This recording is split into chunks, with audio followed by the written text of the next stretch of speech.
Ok. Lăng ạ.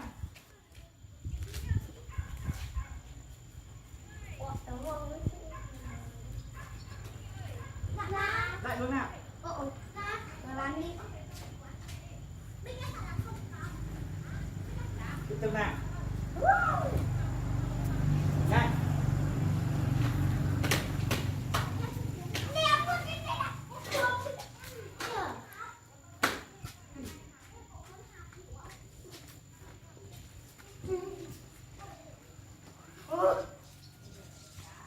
Lần này sang lăng ngược lại luôn. Rồi, vâng. Kìa. Em sẽ có cách tự chỉnh mà. Vâng. Em biết đâu nha mẹ, em biết kêu. Vâng, thì hôm nào khi cho nó xuống thế nào như vậy. Bây giờ không giờ em ăn rưỡi ảo được năm. Vâng. Tiếp tục nha.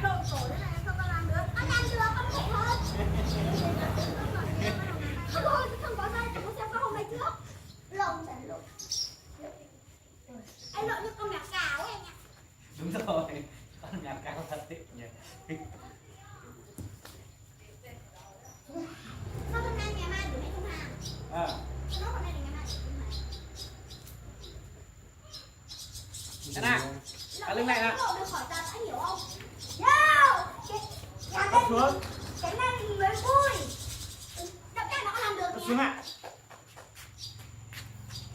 Rồi đấy. Wow! Cấp xuống ạ.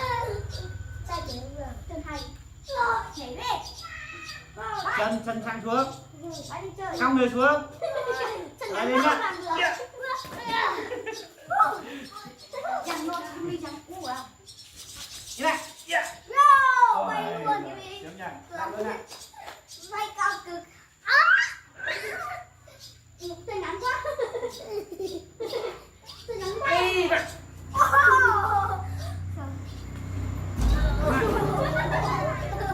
Cấp xuống. Dèo ạ. Dèo xuống ạ. Rồi. Anh. Như vậy đã khó rồi, con chưa nói nhảy đúng không? Tôi ngắn quay thôi. Không ạ.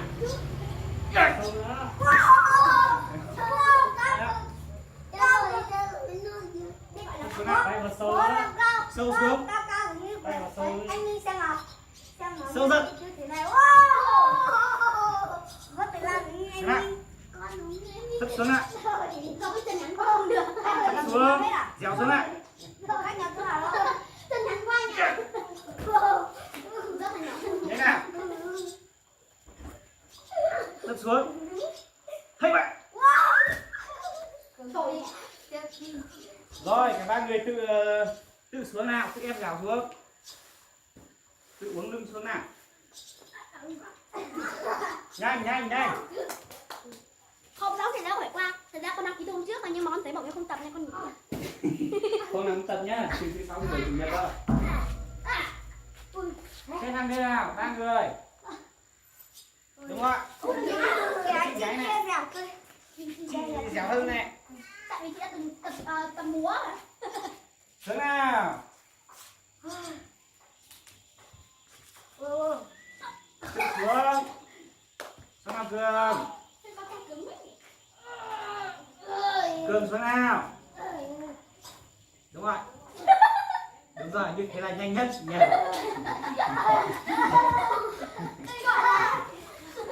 Trung tâm nào. Tay phải chống xuống nữa. Không chống được xuống thì chống từ dưới đi. Rồi, vàng ạ. Mình đứng đấy. Cái thằng xe hàng đây. Hai thằng đá vào. Lên gối đi. Như này. Đá vào. Lên gối.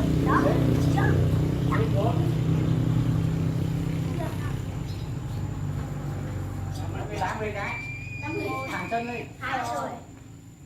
Ủa xong hai người đi mấy ba? Ba. Đá cao đi. thẳng vào lưng đi. Chân hướng ra ngoài. Nắm mạnh nào.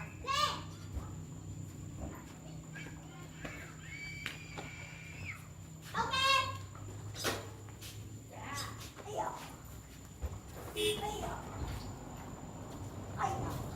Đặt cao nào. Tạm quả ra. Và cái gì thì nhờ tấm nó ra nhé. Được rồi. 10. Cái tốt tập đi 10. Mọi người nào. Mình vợ. Sắp quần mà. vòng. Thẳng đi. Thẳng chân. Đây, thẳng chân hướng ra ngoài. Chân với gối. Cao lên. Thế người ta đá cũng chụp. Đấy.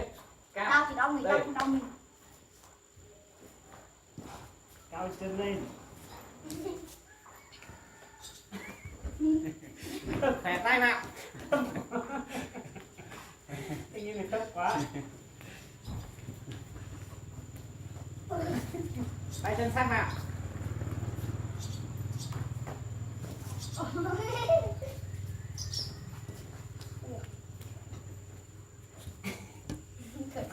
Đau. Thấp quá.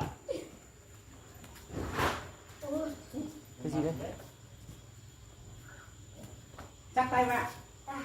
Nhiều cái chất chip sẽ có đi nhớ. Còn anh vàng đi. Đang hả? Vàng trường vàng đi. Trưởng thôn đi. Đừng bỏ tôi. Có rồi mà. Vào, go. Được vàng ạ. Nhét. Chụp mà. Tay kia, chân kia. Chết rồi làm thế. Đúng rồi. Ok, bay rồi. Tay kia nào, chân kia nào. Đây nhìn lại này. Hai tay hai chân không được hở này. Đang hở cả một vùng này đúng không? Đây, sật xuống. Sật xuống này. Hai tay này phải khép kín vào nhá. Đấy. Mày tí đâu gì gì. Không được làm trước nào. Người ta đá. Cao lên. Như này. Sợ. Không sợ nào. Mạnh vào. Chắc tấn vào. Sợ quá. Mạnh lên. Đúng rồi. Để ra Không mày. sợ gì hết. Đẩy ra mày. Đẩy ra mày. Đẩy ra mày. Đẩy ra mày. Đẩy cái chân ra mày. Đá thấp rồi, đá cao rồi. Không đánh mày à. Đẩy chân ra mày.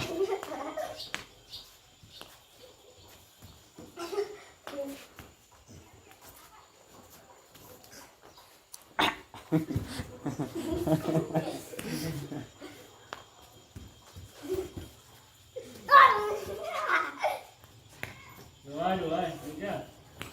Rồi, đi chỗ nào? Vào hàng. Chuẩn bị. Trung Bình Tấn xuống. Lên. Xuống. Lên. Xuống. Một đi hai quyền.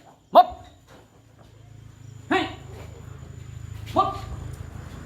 Hay. Mấp. Hay. Ba. Một đi ba quyền. Mấp. Hay.